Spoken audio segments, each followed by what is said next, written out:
السلام عليكم. يا إخوان، دائما نسمع الشيعة ينادون يا علي يا علي، حتى في المعارك، حتى في الحروب. مع أن علي بن أبي طالب لم ينقذ الزهراء، ولم ينقذ أم كلثوم، ولم ينقذ فدك، ولا الخلافة، ولا النبي صاد، ولا القرآن، ولا زينب، ولا الحسين، ولا الإسلام، ولم ينقذ أي شيء، ولم ينقذ نفسه أصلا. كان يقول: رب إن القوم استضعفوني. كان يبكي ويبحث عن ناصرين ينصرونه. كان يريد شيعة، والآن الشيعة يبحثون عن علي عين. أصلا هو يبحث عن ناصر، كيف يا شيعي تبحث عنه؟ على العموم، أتحدى أي شيعي يجيبنا الآن: لماذا علي بن أبي طالب لم ينقذ هؤلاء كلهم وهم أهم منك؟ الإسلام أهم منك، والقرآن أهم منك، والخلافة أهم منك، والزهراء أهم منك، وفدك أهم منك.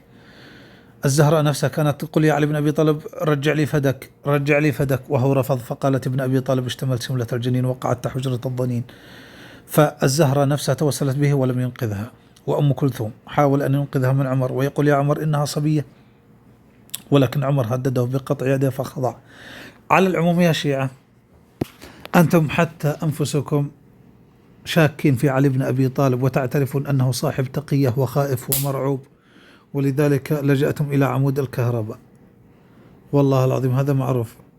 شوف، هذا عمود الكهرباء تتمسحون به وتطلبون منه الفلوس والحوائج. عندكم العمود أفضل من علي بن أبي طالب، وأفضل من ضلع الزهراء، وأفضل من المهدي الخائف.